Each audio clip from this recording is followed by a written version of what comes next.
Hi, I'm Franco Luna Puma Podcast. You're listening to Teka Teka Explains. In this episode, Ang pakiusap lang po na wag muna po mag-import. Yung ano po muna ng mga magsasaka po muna ang bigyan pansin po nila.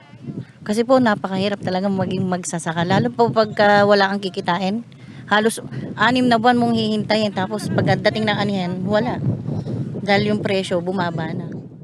follow along as we trail a kilo of onions all the way from farm to market.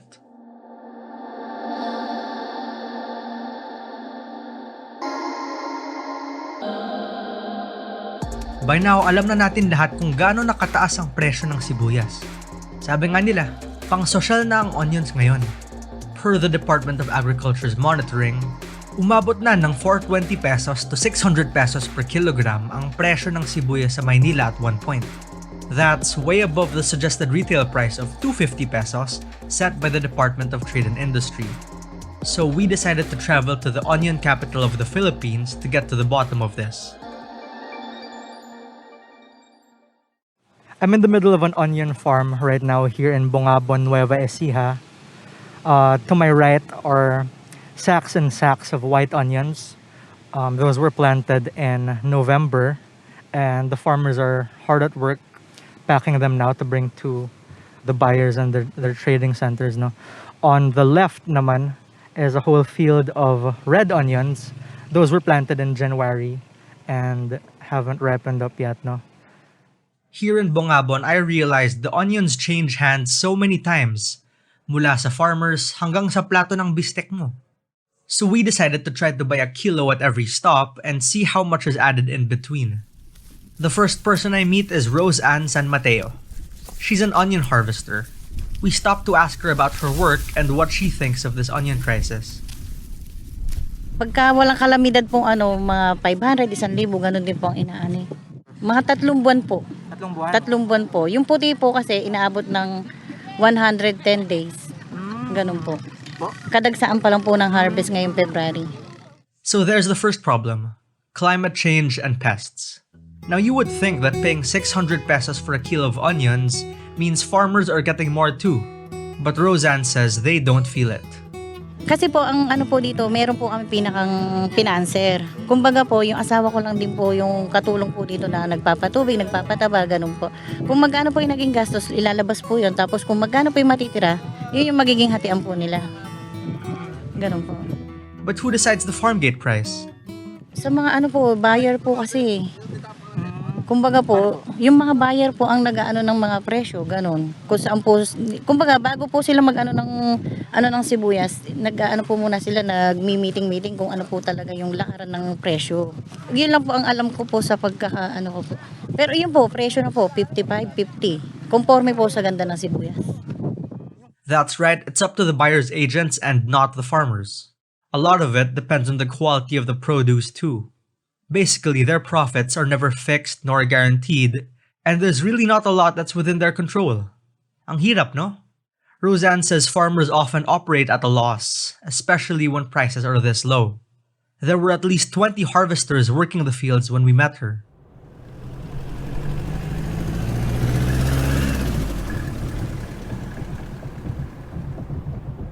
So, nasa Bongabon tayo, tapos yung strategy natin ni Franco, bibili tayo ng sibuyas, 1 kilo, and then sasabayan natin si Ma'am Lucci magbenta. Franco, describe mo saan tayo papunta ngayon. Okay, nasa Bongabon tayo. We are in the car with Ma'am Lucci. Papunta tayo sa Mama Trading Post pa muna, ano? One of the big buyer here in Bongabon. So kakausapin muna natin yung buyer. Siyempre, ayaw naman ng gobyerno, ayaw naman nila na tumaas ang presyo. Dahil protected nila ang consumer. Kami naman, naghahangad na protektahan din ng gobyerno. Ang problema, pag bumabagsak ang presyo ng sibuyas, ang problema sa gobyerno, pag bumabagsak ang presyo, walang assistance. So, ang assistance is supposed to be facility. Pero in terms of price stabilization, hindi maibigay sa amin yung presyo. Yan naman si Lucci Senya. She owns Senya Enterprises, a string of farms here in Bongabon. She's also a member of the farmers group sa Mahang Industriya ng Agrikultura or SINAG. We rode along with her to visit her office and the nearby trading post. Bukod sa pests saka climate change, Lucci says they have to worry about smuggling and competing with imports too. She pegs the cost of 1 hectare of red onions to be around 350,000 pesos. Many of the resources our farmers need for that, from the seeds to the fertilizers, are also imported from other countries. Actually, no last year, nasiraan kami. Nabulukan dahil sa, alam mo yan, climate condition, bagsak ang presyo, nalugi. Inatake ng peste, nalugi. Naulan, nalugi. Bagsak ang presyo lalo, nalugi. So, ang nangyari, nag-ship sila sa corn and other vegetables. So, ngayon, tumaas. So, ngayon, next year, i-expect nyo napakaraming sibuyas. Ang cost of production ay rereklamuhan tayo ng magsasaka in terms of fertilizer, in terms of chemicals, fungicide, and everything. Oh, bakit ang ganda ng anin nyo? Nagre-reklamo pa kayo. Kasi nga, ang taas ng production cost namin. Tapos, pag tumating naman yung presyo ay baglang taas, magre-reklamo naman sa amin. So, ano ang magandang gawin?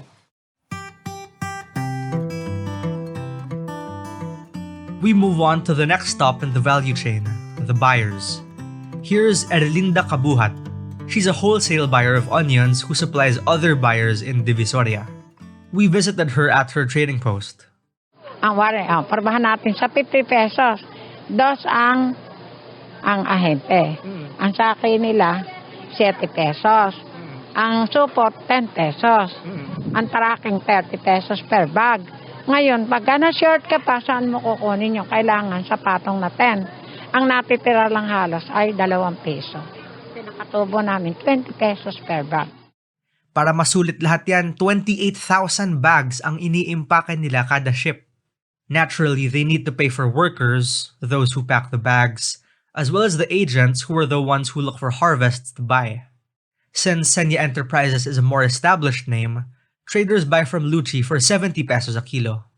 Si Erlinda naman, the wholesale buyer, said she'd sell those onions for 80 pesos a kilo. Yung bili sa akin ng buyer, 70 pesos. At si buyer, bahala na siyang magpahakot sa bukid ko. Kami naman, yung inaani, kami ang magbabayad sa mga nagugupit, sa mga nag-aani. So, ang sakop ni buyer, yung kargador, papunta rito sa kanyang pwesto. At saka yung ahente. Kaya naman siya, nagbebenta ng mas higit doon sa pagkabili sa amin. Siyempre, negosyo yan eh. Yung 10 na yon, agent 2 pesos. Yung ahenteng tumatakbo, ang kargador mula sa bukid, 5 pesos. Timbang karga sa truck. Another 5 pesos baba dito ulit sa bahay. Di ngayon, yung diesel, 4,000 na. Pinakamababa yon. Ang driver, 1,500. Ang pahinante, 500. Yung mga katulong per head, 400. Traders like Erlinda play a crucial role in bringing local produce to the big cities. They're the ones supplying your local palengkes. But even they're starting to feel the bite of importation. Ramdam na ramdam namin. Mag-i-import na sila ulit. Oo. Opo. Andyan na ulit. Kami tinatamaan na bumibili ng volume dito sa bungabong, sa mga farmers, tinutulungan namin. Pag dumating na bigla ang imported, sino nalulugi? Ako. Kailangan talaga yung imported, wag masyadong magpapasok ng marami. Inihinto kami. Di kawawa naman ng farmers, di ba? Kami lang din ang inaasahan. Katulad niyan, 2 araw akong di bumunot, natatambak talaga sa bukid. Baka na po kung biglang umulan, masisira ang kalakal. They say the timing of it all was curious. Most of the onions being packed during our trip were planted in November, and they take 110 days until they're ripe for harvest. That means they knew harvest time would be around late February through to April. Yet in January, after weeks of public outcry, President Marcos approved the importation of 21,000 metric tons. We were forced now again to import. I'll be very candid with you. Ang hirap malaman kasi depende kung sino ang kausap mo, whether or not we need to import. May nagsasabi, onion, hindi kailangan mag-import. Paano naman hindi tayo kailangan mag-import? Tignan mo yung production ng Pilipinas, tignan mo yung demand, malayo talaga. Sinubukan natin na makuha lahat ng mga smuggled, pero kulang pa rin kasi hindi rin natin nagamit yung smuggled. So talaga, we're forced to import. So that's what they're doing. It's not just here in Nueva Ecija either. Farmers who testified at a Senate hearing in January even said that local harvest is enough to feed the entire Philippines, if only they had help. Here's Erlinda again. Kahit hanggang Mindoro, di ba nabaltaan nyo, sira ang sibuyas. Nag-8, 6 nung nakaraang taon.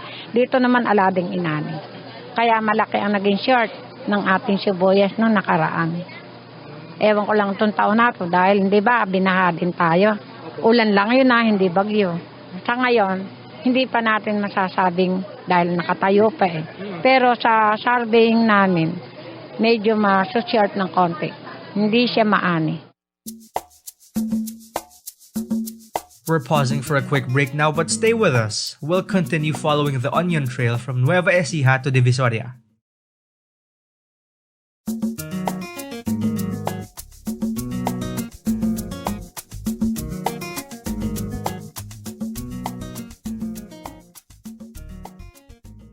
Importation aside, farmers also have to grapple with a host of other long-standing issues: smuggling, climate change, and the high cost of raw materials. Ang threat ng farmer na related sa production, yung pag-ani, is that climate condition, pests and diseases. And we consider threat is the importation of illegal smuggling. That's Luchi Senya again, a farmer based in Bungabon and a member of SINAG. She estimates that around 15% of farmers in Bungabon have given up on onions and moved on to more lucrative produce like corn, whose value shot up because of the war in Ukraine. Here's Ramon Silverio, an onion farmer from San Jose, Occidental Mindoro. Dapat po protektahan ng gobyerno kami doon sa San Jose Occidental Mindoro. Yun lang po ang hiningi namin. Huwag natin pag-usapan yung mga presyong 250, 300. Basta kami po ilaanan nyo ng 100 pesos sa buwan ng March and April sa Occidental Mindoro. Lahat ng kailangan ng ating sibuyas sa buong Pilipinas, kaya po namin. Kasi kung ganun po ang gagawin parati ng National DA, na kami ay patayin sa tuwing aming pag-harvest, mawawalan po kami ng gana. Kaya, nag-iisip na ang Occidental Mindoro na magka-transfer na kami ng ibang variety, ng ibang commodity na i-produce.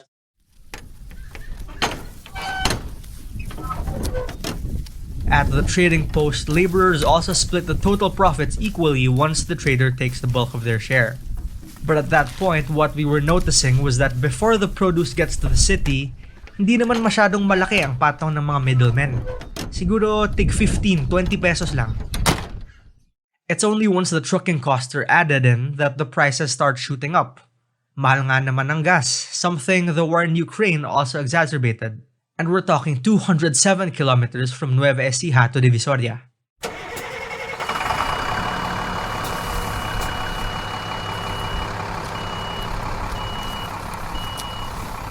Sa deliver lang, per biyahe lang ako, 1.5 lang.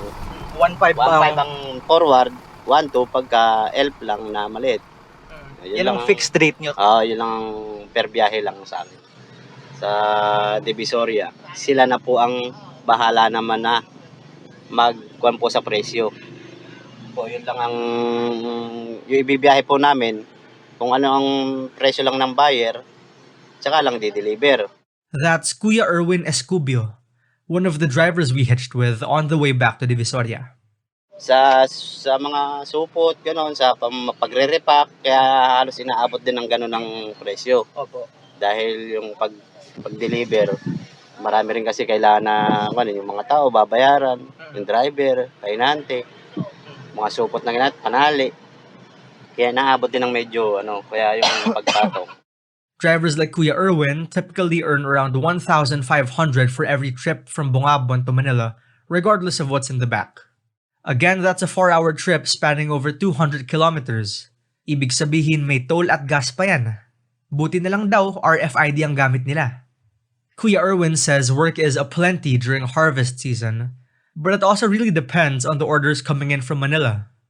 Conforme pagka may naigayak na o nai-repack sa pamalig, sa compound, na pwede nang i-biyahe sa Divisoria or sa saang lugar na pwedeng i-deliver ng amo. Saka lang kami nakapagmamaneho na per biyahe. Depende talaga. Kasi sasabihin niya lang kung saan kami magdi-deliver. O yun ang hindi ko mabilang. Kasi halos panggastos lang din namin na uwi yung kwan eh. Yung pagka nakabiyahe, yun ang pambili namin ng pagkain. Kung hindi ka mabibiyahe, walang magiging pambiling pangkain at panggastos sa bahay. Once they get to Divisoria, as many as 6 new buyers swarm in to take their pick from the cargo. Then those buyers pay to get it delivered to other parts of Metro Manila. Syempre, they will add transport costs to their margin or patong. We also didn't get to see the batches that were sent to cold storage. But for those, dagdag mo na rin yung cost of storage and electricity. Remember at one point, onions cost around 600 pesos a kilo at the big supermarkets? Now we tried to buy another kilo of onions on our way out of Bungabon. This was just a few minutes after leaving Erlinda's trading post. Here's a recording of that exchange. This is me and Kat, my executive producer, talking to the vendors. Ano po? Kano kilo? Sibuyas na pula. Magkano sibuyas na pula? 100. Ay, magkano yung puti? Itong ano? Sa puti. Yung maliit lang. Yung maliliit na puti. 35. Sige, isang kilo ng puti, isang kilo ng pula. Saan galing yung sibuyas niya? Saan daw galing po sibuyas mo, madam? Dito lang po yan sa atin. Dito lang po sa Nueva Ecija. Kailan po inani? Kahapon lang. Parehas corded and white. Kahapon lang. Ay, ngayon lang yan. Ay, yung white. Ngayon lang. Magkano po yung malaki? Magkano mo bigay dito? Kaya tayo sa ano? 60. 260. 260, 3 kilo na yan. Oo nga. Grabe. There you go, around 100 pesos for a kilo that came from just a few blocks away. And as you heard, it also depends on the size of the bulbs. So just to recap, we started at 50 pesos per kilo kila Rose Ann, yung harvester. Then 70 pesos kay Erlinda. Then mga 100 pesos a kilo na just outside the boundary of Nueva Ecija. Sa dulo, halos 300 na sa Divisoria. And so by the time you see it on supermarket shelves, it would have changed hands at least 6 or 7 times, which means 6 or 7 times na napatungan. And yet, the farmers aren't making more money. Lucci says once something's planted, they have no choice but to harvest and sell them once ripe, whether or not they make a profit.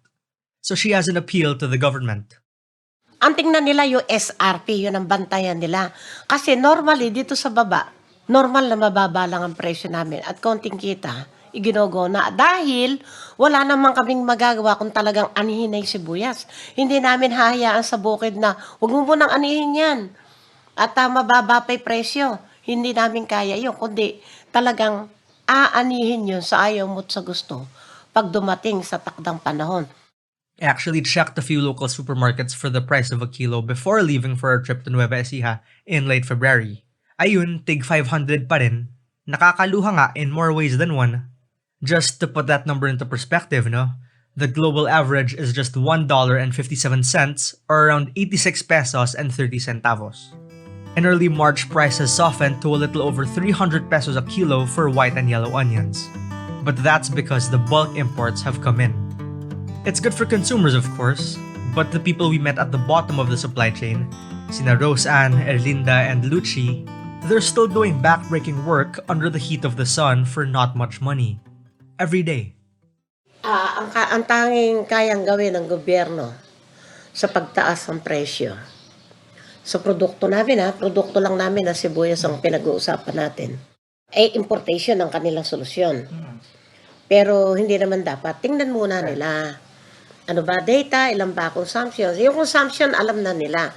Asan ba yung source? Ilan ba yung umaani ngayon?